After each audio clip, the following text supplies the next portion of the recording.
Simplemente recordar en la predicación que hicimos del libro de Mateo, una de las reflexiones más importantes que el Evangelio o que el estudio del Evangelio de Mateo nos dejó es que, por un lado, todo discípulo es cristiano y todo cristiano es discípulo, o sea, es lo mismo, ¿verdad? Y todo cristiano que es discípulo de Jesús debe invertir todo su tiempo de vida en estar ocupado en la casa de Dios hasta que Él regrese. ¿Ustedes recuerdan eso? Eso lo vimos en varios sermones. Jesús va a regresar. ¿Y qué quiere Jesús encontrar en que estemos ocupados? En hacer la obra en su casa, en servir en su casa. Y por eso, hasta que Él regrese, nosotros debíamos estar ocupados haciendo su voluntad. Por eso aprendimos de la importancia de administrar bien nuestro tiempo, aprendimos también de cómo discernir cuál es su voluntad, y de todos los escenarios acerca de la voluntad de Dios, uno de los escenarios en los que todo cristiano debe estar completamente comprometido en cada área de su vida todo el tiempo hasta que Cristo regrese es cumpliendo la gran comisión. ¿Sí? Esa es la voluntad de Dios, que todo cristiano esté invirtiendo su tiempo de vida en hacer la voluntad de Dios cumpliendo la gran comisión. Y cuando Cristo regrese, nosotros como iglesia estemos cumpliendo la gran comisión. Ahora, la pregunta que quiero proponer para resolver en este sermón temático es, bueno, ¿en qué consiste esto de cumplir con la gran comisión? Entendiendo que es la labor en la que todo creyente se debe invertir. ¿Cómo podemos nosotros involucrarnos en ello? ¿Es una labor solamente de los pastores? ¿Solamente la élite de la iglesia es la que se dedica a la gran comisión? ¿O somos todos los cristianos los que debiéramos estar involucrados en la gran comisión? Por eso he titulado este sermón, ¿cómo cumplimos la gran comisión? ¿Cómo cumplimos la gran comisión? Y en primer lugar vamos a considerar qué es la gran comisión. Quizás aquí hay personas que es primera vez que escuchan este concepto de la gran comisión y de pronto no saben qué es la gran comisión. Vamos a dedicar un tiempo en aprender qué es. En segundo lugar vamos a considerar qué recursos la Escritura nos dice que tenemos a disposición de nosotros para cumplir la gran comisión. Y en tercer lugar, cómo debe lucir nuestra iglesia, vida en su palabra, cumpliendo la gran comisión. Entonces, ¿qué es la gran comisión? ¿Qué recursos tenemos? ¿Y cómo nos debemos ver nosotros al hacer eso? ¿Verdad? Entonces, en primer lugar, ¿qué es la gran comisión? Yo quiero que vaya conmigo a su Biblia. Yo quiero que usted lo lea de su propia Biblia. Ahí vamos a poner en pantalla quizás los versículos, pero yo quiero que usted mire su Biblia para que pueda subrayar algunas ideas. Hermanos, las hojas de las Biblias son delicadas. Subrayenlas con amor, con ternura. Yo sé que algunos escriben en braille incluso. Una persona pasa el dedo por ahí y lo puede leer. Pero la Biblia trata tranquilito, así, suavecito. Y vaya subrayando algunas ideas, palabras que yo quiero que usted grabe en su corazón. Grabe en su corazón. Mateo capítulo 28. Y vamos a leer los versículos 18 al 20. Mateo capítulo 28, versículos 18 al 20. Dame chance de que llegue. Mateo es el primer libro del Antiguo Testamento. Ese no tiene pierde. Del Nuevo, perdón, si vieron. Me gusta. No, afinados. El primer libro del Nuevo Testamento. No tienes cómo perder. Después de la página en blanco que está al final del Antiguo Testamento, viene Mateo. El último capítulo de Mateo, capítulo 28. Vamos a leer los versículos 18 al 20. Pero antes de leer, para que tengamos en cuenta, si te das cuenta, esa es la última parte del Evangelio. Es decir, después que Jesús estuvo predicando, anunciando el reino, sanando personas, haciendo milagros, mostrando su autoridad, predicando, confrontando, sanando, dando buenas noticias, los líderes de los judíos tomaron a Jesús y lo juzgaron injustamente, lo colgaron en una cruz. Él murió verdaderamente duró 3 días muerto y al tercer día resucitó. Nadie se imaginó jamás que Él iba a resucitar, pero fue el milagro. El milagro central del libro de Mateo es la resurrección de Cristo. Cristo murió verdaderamente como hombre, luego de padecer. Y la razón de su muerte fue para presentarse a Él mismo como un sacrificio vivo para el perdón de los pecados de las personas a las que Él estaba redimiendo. Si tú crees en Jesús, Él te hace partícipe de esa redención. Y entonces, una vez que Él resucita, Él convoca a sus discípulos en Galilea, y Cristo resucitado dice estas palabras al final del Evangelio de Mateo. Acercándose Jesús les dijo: toda autoridad me ha sido dada en el cielo y en la tierra. Vayan pues y hagan discípulos de todas las naciones, bautizándolos en el nombre del Padre y del Hijo y del Espíritu Santo, enseñándoles a guardar todo lo que les he mandado. Y recuerden, yo estoy con ustedes todos los días hasta el fin del mundo. Y así termina el libro de Mateo. Si tú miras, el propósito de Mateo al escribir su libro era que tú reconocieras a Jesús como rey. Así comienza el libro. Esta es la genealogía de Jesús, hijo de Abraham, hijo de David. Eso para la mente judía tenía un significado. Si él es hijo de Abraham y es hijo de David, es el Mesías, es el rey que venía a salvar a su pueblo. Entonces, si así comienza el libro, y termina de esta manera, el propósito se cumplió.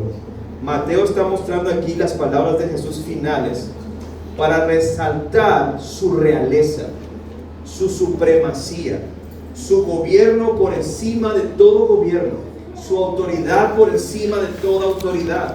Por eso, luego de resucitar, eso es lo que le dice a sus discípulos: toda autoridad me ha sido dada en el cielo y en la tierra. Cuando el rey dice, esto tiene que hacerse de esta manera, ¿qué debemos hacer los súbditos? Obedecer, no cuestionar, no postergar, no dormirnos, obedecer. Si tú eres cristiano, eres su siervo, eres su súbdito. Él es tu rey, Él es tu Señor, y todo lo que Él te ordena que debes hacer, en eso te debes dedicar diligentemente a obedecer. Si tú has nacido de nuevo, el Espíritu de Dios no solo te da el poder para obedecer, sino el deseo de obedecer. Ahora, si tú no quieres obedecer, hay que poner entonces en tela de juicio que tú eres cristiano. Porque estamos viendo explícitamente, Jesús pudo haber dicho muchas cosas: inauguren, hagan eventos, campañas, y hagan esto otro, den de comer a los pobres, hagan obras de misericordia. Él pudo haberles ordenado cualquier actividad, pero específicamente lo que Jesús quería cuando estaba subiendo al cielo a sentarse en su trono celestial, lo que quiso que quedara en el corazón de los discípulos es: ustedes deben estar ocupados en esto. Vayan, hagan discípulos de todas las naciones. Esa es la gran comisión. Entonces tú puedes subrayar esa parte inicial del versículo 19: hagan discípulos de todas las naciones. Toda iglesia cristiana, toda comunidad de fe debe estar ocupada haciendo discípulos en la nación en la que Dios le ha plantado. Todo cristiano fiel debe estar unido a la iglesia local, cumpliendo la comisión que el rey le ordenó hacer discípulos de todas las naciones. Esto no quiere decir, hermanos, que entonces ahora Dios habló a mi alma y me voy a ir a Francia a hacer discípulos en Francia, o me voy para Miami ahora que viene el mundial. Pastor, me voy para Miami a hacer discípulos en Miami. No, hermanos. Nosotros, el cuerpo de Cristo, que es la iglesia, comenzó en Jerusalén. Y de todas las naciones el Espíritu derramó su gracia sobre nosotros, guajiros, para que aquí seamos testigos de Cristo y hagamos discípulos desde esta nación. Aunque también estamos llamados a ir a otras naciones, pero eso no quiere, lo digo porque muchas personas dicen, no, yo no estoy ocupado en la gran comisión porque eso fue Poncho, que Dios lo llamó a ir a Maracaibo, a la ranchería. Él es misionero, tiene un don especial. Todos estamos llamados a ser discípulos, por lo menos aquí en nuestra nación. Y en conclusión, hermanos, esta es una orden de Jesús. No es una opción, no es algo que tú debieras hacer en tu tiempo libre, sino que esto es en lo que tú tienes que mantenerte ocupado todo el tiempo. Pastor, pero yo tengo trabajo, tengo otras cosas que hacer. Es que lo puedes hacer desde allí. Lo puedes hacer desde allí. Ahorita vamos a ver un poquito más de cómo luce eso, de cómo hacemos la gran comisión. Pero esta es una orden, hermanos, a la que nos llama nuestro Rey a todos sus súbditos. Todos los cristianos debemos estar comprometidos con la obra de la iglesia local de hacer crecer el reino de Dios haciendo discípulos. Y el hacer discípulos consta en que nosotros nos ocupemos en ciertas actividades específicas que el mismo texto nos dice y que vamos a considerar. Pero esto es algo, hermanos, en lo que la iglesia ha estado ocupada desde entonces.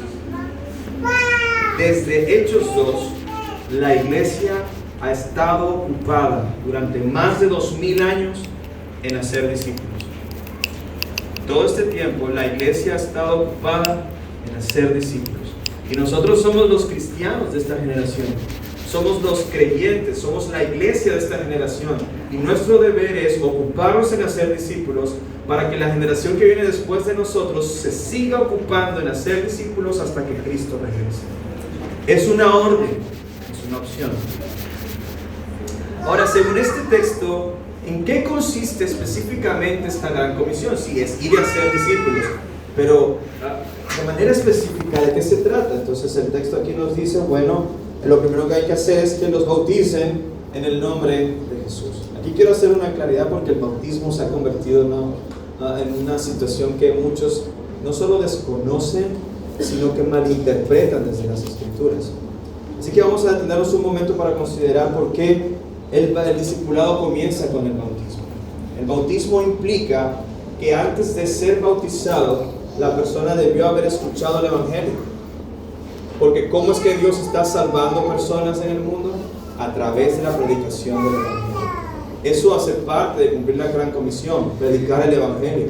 Yo debo entonces predicar el Evangelio a mis padres, a mis hijos, a mis hermanos, a mis vecinos, a mis compañeros de trabajo, a las personas que atienden mi trabajo. Yo debo procurar cualquier oportunidad que tenga de predicar el Evangelio, hacerlo porque en eso debo estar ocupado. Y mientras predicamos el Evangelio a todas las personas a nuestro alrededor, estamos siendo parte activa de la gran comisión. ¿Sí? Entonces partamos de allí. ¿Cómo está tu evangelismo? ¿Estás compartiendo tu fe con otras personas? ¿Estás hablando de Cristo a tus hijos? ¿Estás hablando de Cristo a tus vecinos? ¿Estás hablando de Cristo a tu jefe? ¿Estás orando por la salvación de tus compañeros de la universidad o del trabajo? Ahí empieza todo. Entonces el Espíritu va a usar la predicación para traer nuevas personas a la fe. Y esas personas van a venir y van a decir, mira, yo me quiero bautizar. Aclaración, el bautismo no salva a nadie. Las personas que se bautizan son las personas que ya han sido salvadas por Dios. ¿Cómo así? Tú escuchaste el Evangelio, el Espíritu Santo te dio un nuevo corazón, el Espíritu Santo te movió a arrepentimiento y a ver en Cristo el perdón de tus pecados y la vida eterna para tu alma. En ese momento tú has nacido de nuevo sin que tú tengas que hacer absolutamente nada. Creer en Jesús, eso es todo. Entonces, si el Espíritu Santo obró en ti, lo siguiente que tú debes hacer es ir a las aguas, bautizarte. ¿Por qué? Porque es una orden. Jesús está diciendo aquí, tienen que bautizarse. En Marcos 16 dice, todo el que crea, bautícenlo. Y el modelo que vemos en el libro de Hechos es que todo el que iba creyendo se bautizaba. Entonces nosotros no bautizamos a las personas para que crean, sino porque creen se bautizan. Y esto nos diferencia a nosotros como iglesia, en nuestro entendimiento de las Escrituras, a la iglesia católica o incluso a la iglesia presbiteriana, porque nosotros no bautizamos niños. No podemos bautizar a los niños porque los niños no están haciendo una profesión de fe que nosotros podamos entender de que verdaderamente creyó para la salvación de su alma. Yo debo llevar a mis hijos a Jesús, sí, y cuando ellos crean, bautizarlos, porque ese es el modelo que vemos en las Escrituras. Primero creen, después se bautizan. No al revés, no los bautizamos como para la cuota inicial. No, Señor. Ahora, este tema es delicado, hermanos, porque en la confesión de fe de la Iglesia Católica, esto lo puede encontrar usted en internet. Usted puede buscar los dogmas, las confesiones de fe de la Iglesia Católica, y ellos te van a decir este argumento, que no me lo estoy inventando, que ellos creen que el bautismo regenera espiritualmente al niño que se bautiza. Es decir, que cuando el niño recibe el bautismo, en ese momento Dios le da un nuevo corazón para que crea y se arrepienta. Eso no tiene ningún sustento bíblico. Porque lo que está diciendo allí es que tú eres salvo por haberte bautizado. Entonces el niño que fue bautizado se va a ir para el cielo. ¿Usted ha escuchado eso? Eso es muy popular aquí en nuestra región. Pero eso no es bíblico. No hay fundamento escritural que pueda soportar la predicación de ellos al respecto de que el niño pueda ser salvo luego de bautizarse. Eso no sucede así. Es al revés. Primero la persona nace de nuevo, es regenerada espiritualmente, es traída a vida, y luego esa persona, en respuesta a esa vida nueva que Dios le ha dado, entonces se bautiza. El bautismo no salva a nadie. Las personas nos bautizamos luego de creer porque ya somos salvos, entonces es diferente. Yo no me bautizo para ir al cielo, sino que me bautizo porque ya fui invitado al cielo, porque ya hay un lugar para mí en la mesa del Señor, y en obediencia al Señor me voy a bautizar, ¿verdad? Ahorita vamos a mirar algunos textos. Otra cosa que quisiera decir acerca del bautismo, que la iglesia local está organizada de tal manera que si alguien nuevo se va a bautizar, usted no lo puede bautizar en la alberca de su casa, ¿verdad? Porque yo he escuchado de casos así. No, lo que pasa es que nosotros vemos en Hechos 8 que cuando Felipe iba y entonces vio al eunuco y le dijo: oye, ¿quién pide que yo sea bautizado? Allá hay un Hawái. Bueno, vamos al Hawái, te bautizamos y ya, listo, y fue raptado por el Espíritu. Sí, pero eso fue un asunto ocasional. Sí, fue un asunto concreto, no era el patrón de las Escrituras. Dios ha organizado su iglesia de tal manera que hay ministros que ofician ese tipo de actividades. La cena del Señor debe ser oficiada, administrada por los líderes de la iglesia, igual que el bautismo debe ser un asunto público, es decir, que esté la iglesia reunida, que podamos ser testigos de ese pacto, y oficiada por un ministro ordenado del Evangelio. ¿Por qué? Amados, porque bautizarse es como casarse. Bautizarse es hacer un pacto con Dios. Es decir, yo me comprometo, Señor, a seguirte y a servirte, a amarte y adorarte, a ser testigo tuyo hasta que me muera y me lleves a la gloria. Eso significa el bautismo. Ese es el símbolo del pacto. El matrimonio es un anillo, pero en la fe cristiana es el bautismo. De tal manera que si tú has creído en Jesús, lo siguiente que tienes que hacer es bautizarte, porque el bautismo es una representación, una manifestación pública, visible, de nuestra profesión de fe. Yo he decidido seguir a Cristo, por tanto me bautizo, ¿sí? No es al revés, no me bautizo para seguir a Cristo, porque algunas personas entienden que luego de que se bautizan ya no van a pecar más. ¿Se ha escuchado eso? No, es que quiero bautizarme porque me voy a ir de viaje y entonces no quiero pecar en el viaje, quiero estar firme en el Señor. No has entendido ni la fe ni el bautismo. Entonces, el bautismo no te va a hacer en un sentido místico, ¿no? Como que tienes superpoderes. Ahora sí puedo, no. Tú puedes resistir la tentación y tienes el superpoder más grande, no por el bautismo, sino por el Espíritu de Dios que ahora vive en ti. Tú vas a las aguas en obediencia y para hacer un pacto público de tu fe en Cristo y de que ahora eres parte de la iglesia de Jesús, ¿sí? es un matrimonio con la iglesia. Te estás casando con la iglesia para tú ser la novia de Cristo cuando Él regrese. Entonces, hermanos, el significado del bautismo es muy importante. Por eso Jesús dice, hagan discípulos y bautícenlos, porque en el bautismo tú estás haciendo un compromiso público delante de Dios, delante de la iglesia, de que ahora vas a vivir para Jesús y unido a la iglesia. Eso significa bautizarse. ¿Esto qué implica, hermanos? Si usted se bautizó y no se ha hecho miembro de la iglesia, ¿por qué no te has hecho miembro de la iglesia? Si se supone que hiciste un pacto público de que ibas a ser parte de esta comunidad o de la iglesia local donde el Señor te puso. Así que si usted ya se bautizó, el consejo que le quiero dar de Dios es hágase miembro. Si no se hace miembro, usted está deshonrando el pacto que hizo con Dios. Es como casarme con mi esposa y no vivir con ella. Yo estoy casado, yo firmé el papel, pero no voy a vivir con ella. Eso es ridículo. Eso no tiene sentido. Igual es bautizarse y no hacerse miembro de la iglesia. ¿Sí? E incluso el bautismo es el primer paso para hacerse miembro de la iglesia. Vamos a ir a Romanos capítulo 6.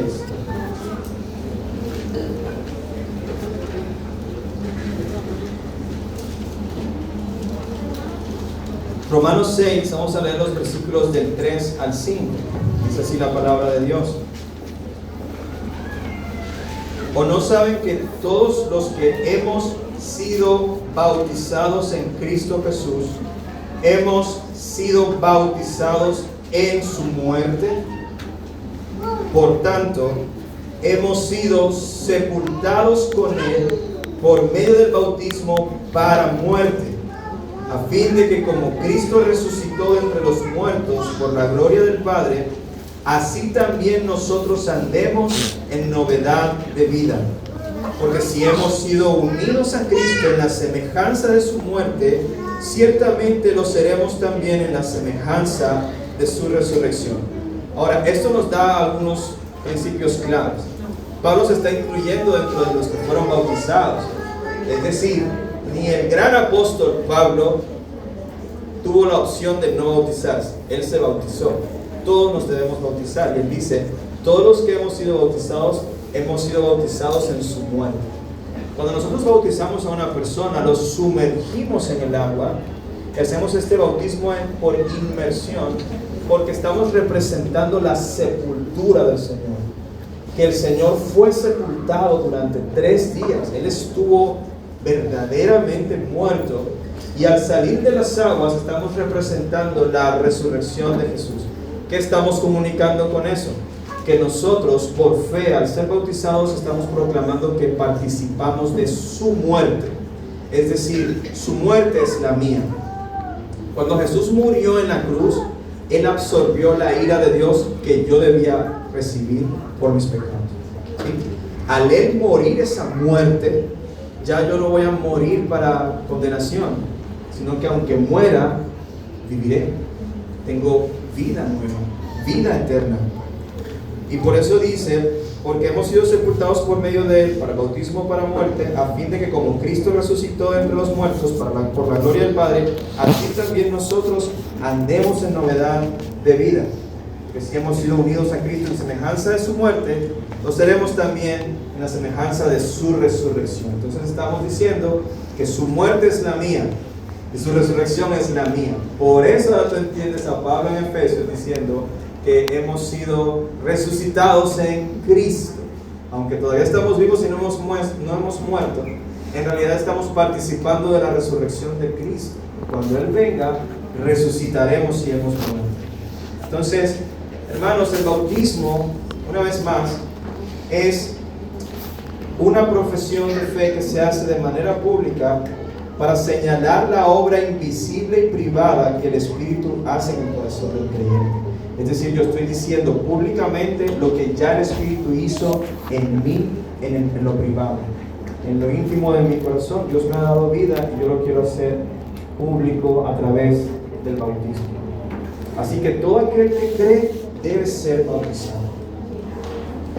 Ahora, en segundo lugar, el texto nos dice que deben bautizarlo bajo la profesión de fe en el nombre del Padre, del Hijo y del Espíritu Santo. Y luego de que se bautiza, ¿qué debe pasar? Bueno, él va a ser pregrado, posgrado, todos los posgrados que hay en el cristianismo 101, 201, va a hacer maestría en cristianismo, algunos están haciendo el doctorado en paciencia, en dominio propio, y vamos a pasarnos la vida aprendiendo de Cristo, a través de la iglesia acerca de Cristo, su palabra y la vida que debemos vivir en este mundo. Por eso dice, enseñándoles a guardar todo lo que les he mandado. Entonces, ¿cómo se cumple la gran comisión? Bautizando a discípulos nuevos, y a esos discípulos que se bautizaron los vamos a tomar y los vamos a discipular. Eso se llama, así le llamamos a este proceso de enseñanza, discipulado.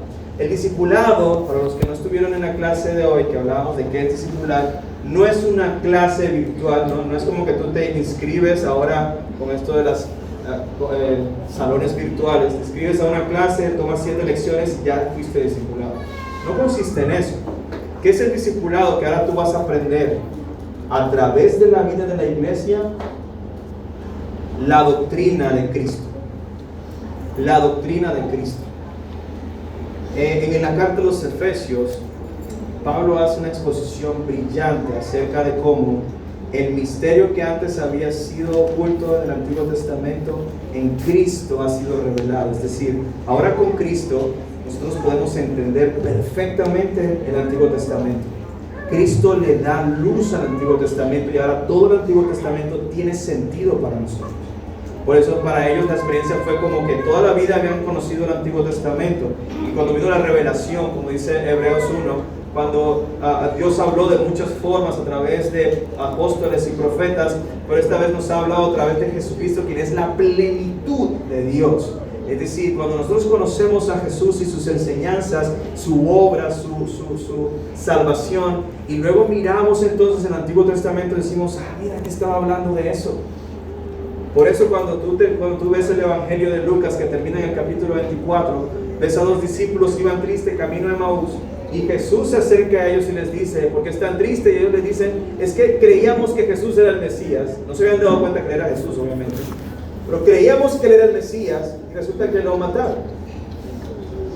Y Jesús los reprende y les dice, muy insensatos y tardos para entender que era necesario que el Cristo padeciera y resucitara. ¿Y qué hizo Jesús?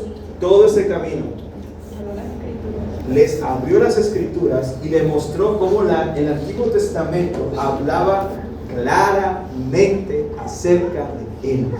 Es impresionante, hermano, porque Cristo no solo abrió la Biblia, sino que les abrió el corazón y ellos pudieron entender. Y la reflexión que ellos hacían al final de esa conversación es, oye, ¿no te pasó que mientras Jesús nos mostraba los textos y nos hablaba de lo que estaba hablando acerca de él, ardía algo en nuestro corazón?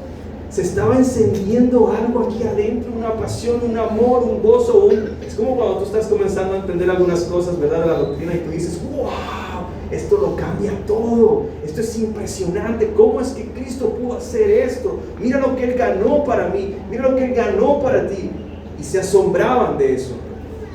En eso consiste ser discípulos, en que tú te asombres en seguir conociendo más acerca de Jesús, más acerca de lo que Él dijo, sus enseñanzas, cómo Él da luz al Antiguo Testamento, cómo entender el Antiguo Testamento con los lentes del Evangelio.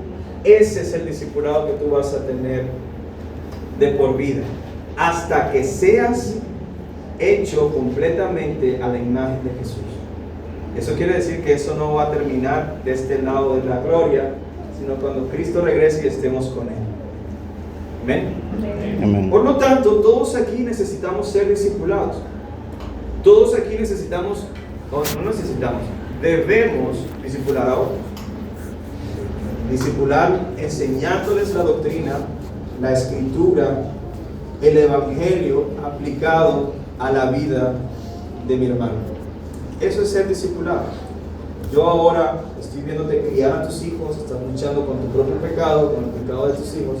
Yo te voy a ayudar, te voy a dar de lo que Dios me dio a mí, las luchas que yo viví, que son similares a las tuyas, cómo Dios trajo sabiduría a través de su palabra, y yo te lo voy a compartir a ti. Eso es discipular. Tú estás llegando nuevo a la fe, estás comenzando a congregarte aquí con nosotros y necesitas que te enseñen a orar, cómo hacer un devocional. Necesitas que te enseñen por qué es importante venir todos los domingos a la iglesia. Necesitas que te enseñen por qué tienes que dejar de decir palabras ociosas. Necesitas que te enseñen cómo hace uno para dejar ciertas tendencias de pecado. Y aquí hay hermanos a quien Dios ha dotado con dones para hacer eso posible.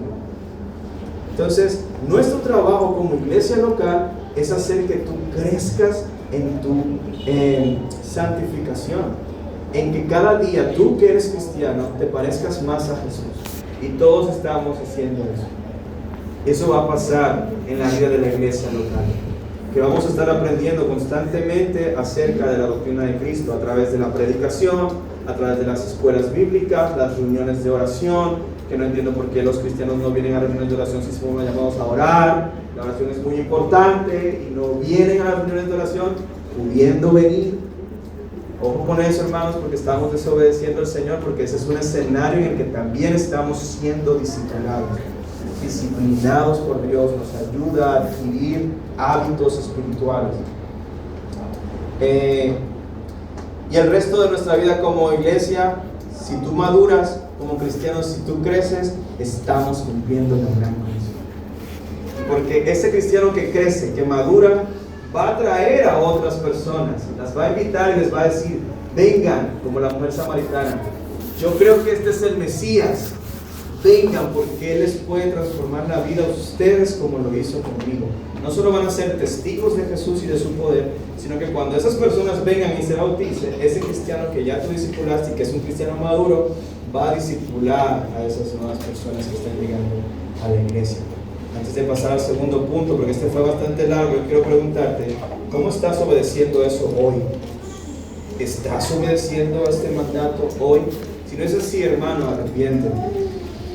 Y no es broma. Te pido por favor que te arrepientas, que revises tu agenda, que revises tu relación con la iglesia local y te dispongas intencionalmente a discipular a alguien. Ahorita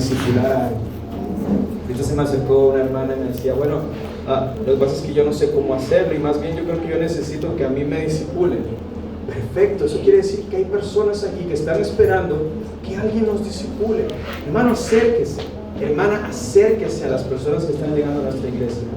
Incluso aquellas que ya tienen tiempo de estar aquí, pregúntale: ¿te están discipulando? Me gustaría acompañarte a que tú crezcas, ayudarte, que nos unamos juntos a estudiar un libro, tomarnos un café, orar juntos, leer las escrituras, crecer en cultivar una amistad en la que si yo te puedo ayudar, puedo ser útil, quiero hacerlo. Hermano, por favor, disponte a hacer esto, porque si no lo haces, aún después de haber escuchado este mensaje de las escrituras, estás añadiendo pecado a tu pecado. Por favor, no endurezcan su corazón, y más bien evidencien que aman a Cristo, siendo instrumento de Cristo para discipular a otras personas. Ahora, hermanos, para pasar al siguiente punto, si esta labor Cristo quisiera que la hiciéramos a nuestras fuerzas, con nuestros recursos, les tengo una noticia: fracasaríamos. Porque esta labor es difícil. La única forma en que una persona puede venir a la fe es por la obra del Espíritu. La única forma de que un creyente pueda crecer en su fe es por la obra del Espíritu. Es decir, yo no puedo hacer que una persona madure. Yo no puedo hacer. Pero pastor, usted sabe mucha teología. Pero eso no madura a una persona. ¿Qué es lo que hace que una persona madure? La obra del Espíritu. Yo simplemente soy un instrumento de Él. Él es quien hace la verdadera transformación. Por eso, en el segundo punto vamos a responder la pregunta: ¿qué recursos tenemos para cumplir la gran comisión? Y al finalizar el capítulo 20, Jesús les dijo a sus discípulos: vayan y hagan discípulos, ¿verdad? Pero al final les dice: y recuerden, no se olviden en esta misión de que yo estoy con ustedes todos los días hasta el fin del mundo. No es una labor que tú puedes hacer en tu esfuerzo. Porque ¿qué ha pasado? Y no sé si usted se puede identificar. Quizás usted ha empezado a discipular a alguien, pero se ha dado cuenta de que usted le ha invertido horas, pocillos de tinto, llamadas, oraciones largas, y el bendito hermano no cambia. Y uno se impacienta y uno dice, pero ¿qué está pasando? Si le enseñé tal libro, si leímos el libro tal en las escrituras, si hemos estado orando, ¿qué está pasando? Hermano, no te impacientes. La obra del Espíritu, confía en Él. Ora por Él, constantemente. Hermanos, yo he visto a más personas ser transformadas a través de la oración que por estudios teológicos en seminarios. Yo conozco muchas personas muy educadas teológicamente, pero que son unos inmaduros. La oración transforma. Por eso el trabajo de la Gran Comisión debemos hacerla en dependencia absoluta del Espíritu Santo. Jesús, cuando estaba con sus discípulos la noche antes de ser entregado, Él les dio esta promesa en Juan 16:7. Pero yo les digo la verdad, les conviene que yo me vaya. Y uno podría, si yo fuera uno de los discípulos, ¿qué estás diciendo, Jesús?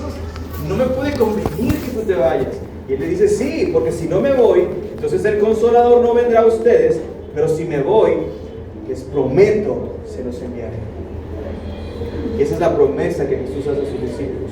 Si yo me voy, no los voy a dejar solos. Voy a enviar al Consolador, que va a habitar entonces en el corazón de cada creyente. Y Él es el que va a hacer la obra de hacernos a la imagen de Jesús. Es Él el que hace la obra. No es mis sermones, no es lo mucho que yo sé de la teología. Es el poder del Espíritu el que vivifica los corazones, el que trae convicción de la verdad, el que trae convicción de pecado, el que trae transformación, el que me ayuda a mortificar la carne. Es Él. Él es el que hace la transformación. Por eso, el libro de Hechos, cuando la iglesia nace, comienza precisamente con el cumplimiento de esta promesa. Recuerda lo que dice Hechos 1, versículo 8. Los discípulos le están preguntando a Jesús, Señor, ¿restaurarás en este tiempo el reino de Israel? Y Jesús les dice en versículo 7, no les corresponde a ustedes saber los tiempos ni las épocas que el Padre ha fijado con su propia autoridad. Y luego en el 8, ¿qué dice? Pero recibirán poder cuando el Espíritu Santo venga sobre ustedes. ¿Para qué? Y serán mis testigos en Jerusalén, en toda Judea y Samaria, hasta los confines de la tierra. Y el libro de Hechos se trata de eso que hizo el Espíritu Santo. Hacer que los discípulos se multiplicaran y fueran testigos de Jesús en Jerusalén, en Judea, en Samaria y hasta lo último de la tierra que ellos pudieron llegar. A partir de ahí han pasado 2000 años y mira dónde estamos. En un sentido, este Hechos 1:8 es la repetición de la Gran Comisión. Porque ¿de qué se trata la Gran Comisión? De ser testigos de Jesús. ¿Qué es ser un discípulo? Yo soy un discípulo de Jesús porque puedo dar testimonio de su obra de salvación en mí. Y lo voy a anunciar para que otros sean salvos. Pero ¿cómo voy a hacer eso? Por el Espíritu de Dios. El Espíritu entonces en el capítulo 2 de Hechos fue derramado sobre la iglesia y ellos comenzaron con valentía a predicar a Cristo. La historia que el libro de Hechos nos muestra es que muchos por predicar a Cristo, llenos del Espíritu Santo, murieron.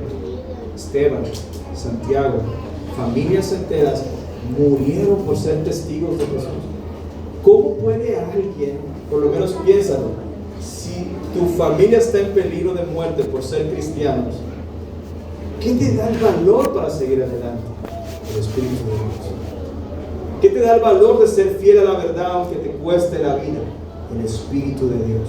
Él es el que nos capacita para hacer la obra del ministerio.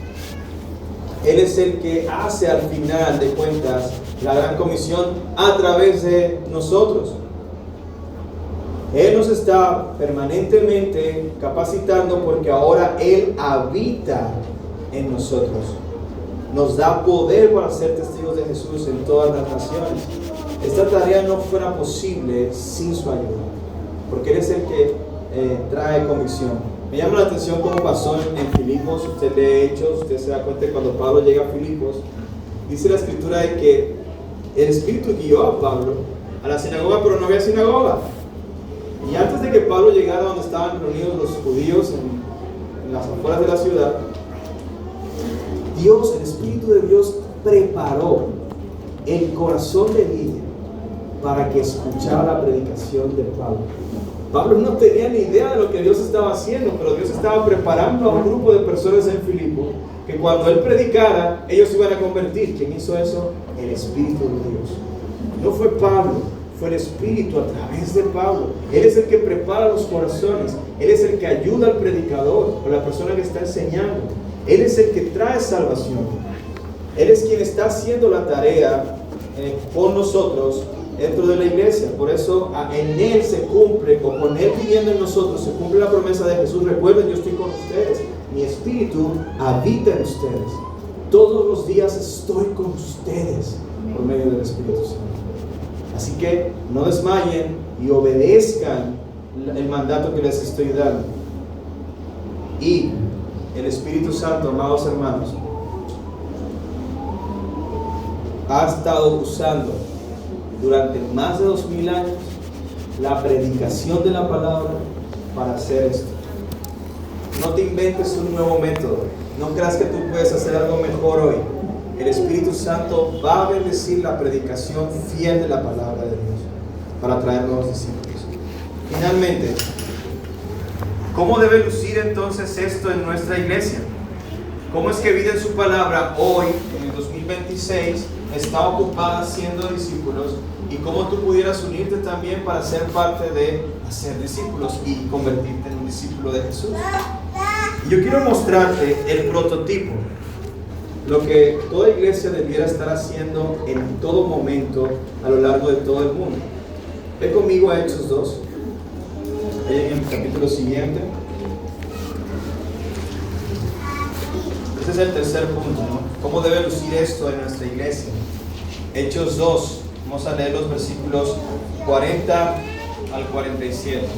Yo lo voy a leer, voy a hacer unas pausas en algunos versículos, simplemente para hacer algunas indicaciones, porque todo lo que vamos a leer ya lo hemos dicho en los puntos anteriores. Simplemente así debemos vernos nosotros hoy. Hechos 2:40. Hechos 2 comienza diciendo que el Espíritu Santo se derramó sobre 120 discípulos que estaban en un lugar llamado Aposento Alto. Y ellos comenzaron entonces a proclamar las verdades de Dios a las personas que estaban allí. Y dice Hechos 2:40, 47, del 40 al 47. Y Pedro, con muchas otras palabras, testificaba solemnemente y les exhortaba diciendo: sean salvos de esta perversa generación. Entonces los que habían recibido la palabra, ¿qué hicieron? Eso es importante. ¿Se está cumpliendo la gran comisión allí? Sí. Fueron bautizados. Y ese día se añadieron como 3000 almas. Yo no me imagino ese bautismo en masa. Dios mío, eso debió ser no solo glorioso, sino que las espaldas debieron quedar gozosamente adoloridas, ¿no? Pero fíjate que viene ahora. Y se dedicaban continuamente ¿a qué? A las enseñanzas de los apóstoles, a la comunión, al partimiento del pan y a la oración. ¿Se está cumpliendo allí la gran comisión? Sí, así es que se cumple la gran comisión, haciendo crecer la iglesia, bautizando nuevos creyentes. Y esos nuevos creyentes se bautizan porque escucharon la predicación del Evangelio. Pedro predicó, 3000 personas se bautizaron y se añadieron a la iglesia. Eso es importante, porque se bautizan para añadirse a la iglesia, no para irse de viaje o para seguir su vida normal. Pero no solamente eso, hermanos. Aquí no solamente se dedicaban a la enseñanza, y este punto es importante, a la comunión, al partimiento del pan y a la oración. El partimiento del pan es una referencia a la cena del Señor. Es decir, ellos practicaban la cena del Señor, practicaban la vida de oración juntos. Es decir, se está cumpliendo la gran comisión en la medida en que las personas se dediquen continuamente a las enseñanzas, a la oración, a la comunión, a la celebración de la cena del Señor. Eso debemos hacerlo continuamente.